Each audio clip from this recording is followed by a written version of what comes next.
आज का हमारा टॉपिक है फाइनेंशियल मैनेजमेंट और इसके ऑब्जेक्टिव। तो स्टार्ट करते हैं। Financial management and it's objective.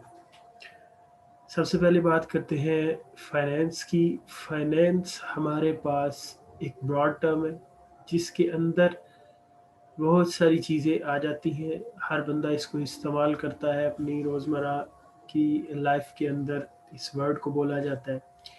तो हर बंदे की माइंड के अंदर इसकी परसेप्शन भी उसी के लिहाज से ही है। लेकिन जब हम फाइनेंस की बात करते हैं एज अ सब्जेक्ट, तो इसको generally management of money consider किया जाता है कि इसके अंदर हमें मनी को मैनेज करना है। तो जब मैनेजमेंट ऑफ मनी की बात की जाती है तो इसमें सबसे अहम किरदार फाइनेंशियल मैनेजमेंट का होता है, जो कि हमारा आज का टॉपिक भी है। तो फाइनेंशियल मैनेजमेंट को जब हम डिफाइन करते हैं तो financial management concerned with the acquisition, financing and management of assets with some overall goal in mind. तो फाइनेंशियल मैनेजमेंट के अंदर जो फाइनेंशियल मैनेजर्स है वो क्या कर रहे हैं? वो एसेट्स को एक्वायर कर रहे हैं। एसेट्स को ख़रीदने के लिए पैसा इकट्ठा किया जा रहा है, यानी उनकी फाइनेंसिंग की जा रही है। और जब ये एसेट आ जाते हैं तो फिर उनको एफिशिएंटली मैनेज किया जाता है। यही वो 3 काम है जो फाइनेंशियल मैनेजर्स कर रहे हैं। और ये क्यों कर रहे हैं? क्योंकि फर्म ने, कंपनी ने या फाइनेंशियल मैनेजमेंट के कुछ गोल्स हैं जिन गोल्स को हम अचीव करना चाहते हैं। तो जब भी कभी ये 3 काम किए जाएंगे तो financial managers as a manager 3 किस्म के डिसीजंस लेंगे। एक्विजिशन ऑफ एसेट्स के लिहाज से जो डिसीजन लिए जाते हैं उनको इन्वेस्टमेंट डिसीजंस कहा जाता है। फाइनेंसिंग के लिहाज से जो डिसीजंस लिए जाते हैं उनको फाइनेंसिंग डिसीजंस कहा जाता है। और एसेट मैनेजमेंट के लिहाज से जो डिसीजंस लिए जाते हैं उनको एसेट मैनेजमेंट डिसीजंस कहा जाता है। अब हम वन बाय वन देखते हैं कि इन डिसीजंस के अंदर क्या होता है और ये कैसे लिए जाते हैं।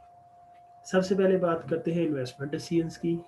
तो ये डिसीजंस, जैसा कि पहले भी बता चुके कि एक्विजिशन ऑफ एसेट्स की बात करेंगे, तो इसके अंदर फाइनेंशियल मैनेजर जो होंगे वो क्या करेंगे? वो ये बात डिफाइन करेंगे, डिटरमिन करेंगे कि फर्म को काम करने के लिए कितने एसेट्स की ज़रूरत है। यानी टोटल एसेट्स की बात की जाएगी कि फर्म के पास कितने टोटल एसेट्स होने चाहिए, राइट। फिर उसके बाद अगली जो बात की जाएगी वो की जाएगी कंपोजिशन ऑफ एसेट।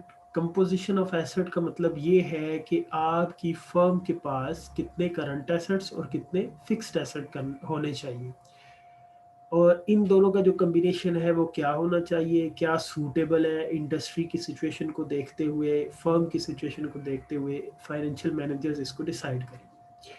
इसके अलावा इसके अंदर सिलेक्शन ऑफ डिफरेंट ऑप्शंस और एसेट्स। अब जब आप एक्विजिशन की बात करेंगे, यानी एसेट्स को परचेज करने की बात करेंगे, तो आपके पास मल्टीपल ऑप्शंस अवेलेबल होंगे।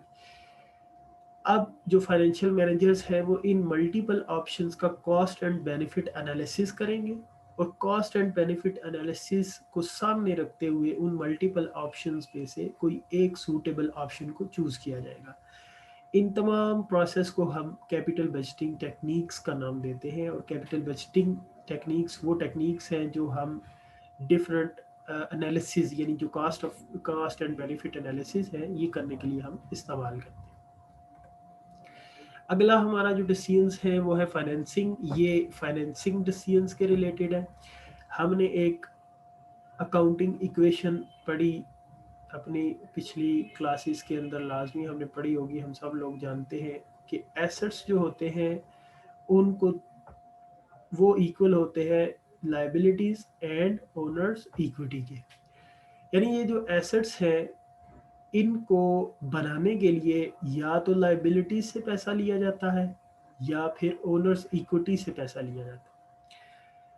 यानी एक एसेट अगर किसी ने ख़रीदना है, किसी फर्म ने, तो मैनेजर ये बात डिसाइड करेगा कि आया ये पैसा लाइबिलिटीज़ की तरफ से आएगा, यानी हम इसके लिए डेट लेंगे, कर्जा लेंगे, लोन लेंगे किसी बैंक से, किसी बंदे से, कोई भी सोर्स हो सकता है, या फिर इसके लिए जो पैसा है वो नए शेयर्स इशू करके किए जाए।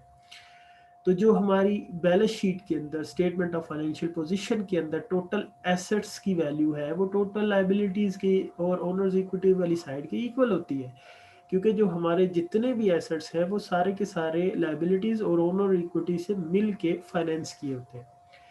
तो फाइनेंसिंग डिसीजन के ऊपर जब ये डिसीजंस लिए जाते हैं तो सबसे पहली बात तो यही की जाती है कि सोर्सेज ऑफ फंड्स क्या होंगे, लाइबिलिटी होगी या ओनर्स इक्विटी होगी। अब ये ज़रूरी नहीं है और होता भी नहीं है कि एक फर्म जो है वो टोटली लाइबिलिटी को यूज़ करे और या फिर टोटली इक्विटी को, ऐसा नहीं होता। तो हमें सम हाउ लाइबिलिटी और ओनर्स इक्विटी का एक मिक्सचर बनाना पड़ता है, राइट। तो फाइनेंसिंग डिसीजन में ही ये बात डिसाइड की जाती है कि मिक्सचर क्या होगा, कितने परसेंट हम लाइबिलिटीज लेंगे यानी डेट लेंगे और कितने परसेंट हमारी ओनर्स इक्विटी होगी। यानी इन फाइनेंसिंग डिसीजन के अंदर capital structure of a firm ये भी डिसाइड किया जाता है। तो कैपिटल स्ट्रक्चर के बारे में भी हम आने वाले चैप्टर्स में बात करेंगे। फिर उसके बाद जो तीसरा बड़ा डिसीजन है, तीसरा बड़ा जो काम है फाइनेंसिंग डिसीजन की अम्ब्रेला के अंदर, वो है reward of sources of fund. अब दो सोर्सेज हैं, लाइबिलिटी है, ओनर्स इक्विटी है। लाइबिलिटी क्या है, हमने डेट लिया है, कर्जा लिया है। कर्जा लिया है तो इसके ऊपर हम एक सर्टन परसेंटेज के ऊपर इंटरेस्ट पे करेंगे, ये है हमारा रिवार्ड। इसको हम डिसाइड नहीं कर सकते, हम जिससे डेट ले रहे हैं वो बताएगा कि मैं आपसे इतना इंटरेस्ट लूंगा। फिर दूसरी तरफ जो चीज़ है, सोर्स है, वो है ओनर्स इक्विटी। ओनर्स इक्विटी में हमें जो चीज़ देनी पड़ती है वो डिविडेंड देनी पड़ती है। तो जो डिविडेंड है वो कहाँ से दिया जाता है, हम अपने प्रॉफिट को दो हिस्सों में डिवाइड करते हैं। एक कुछ को हम रिटेन कर लेते हैं, उसको हम रिटेन अर्निंग का नाम देते हैं, और कुछ को हम डिविडेंड के तौर पे पे आउट कर देते हैं।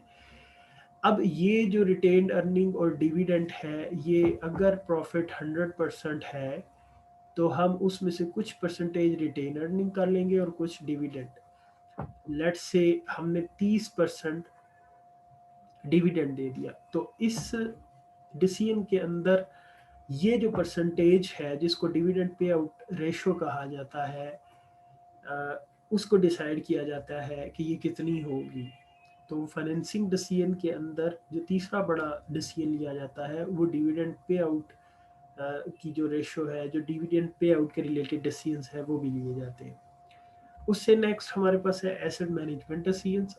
एसेट मैनेजमेंट डिसीजंस क्या है कि how efficiently the assets can be manage to obtain higher output.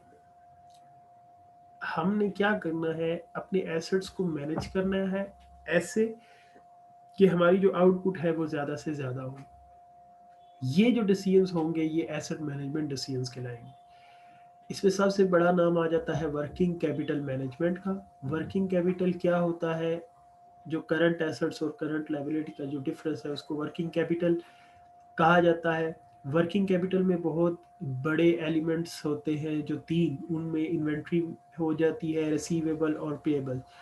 तो एसेट मैनेजमेंट डिसीजंस के अंदर मैनेजर्स इन्वेंट्री मैनेजमेंट की बात करेंगे, रिसीवेबल मैनेजमेंट की बात करेंगे कि इन्वेंट्री कितनी होनी चाहिए, अमाउंट कितनी होनी चाहिए, इन्वेंट्री टर्नओवर रेशो क्या होनी चाहिए। ठीक हो गई बात, ये वो सारी बातें। इसी तरह रिसीवेबल की अगर आप बात करें तो रिसीवेबल्स कितने होने चाहिए, रिसीवेबल टर्नओवर रेशो कितनी होनी चाहिए, क्रेडिट टर्म्स क्या होनी चाहिए, ये सारी चीज़ें जो होंगी ये एसेट मैनेजमेंट डिसीजंस के अंदर मैनेजर्स ले रहे होंगे।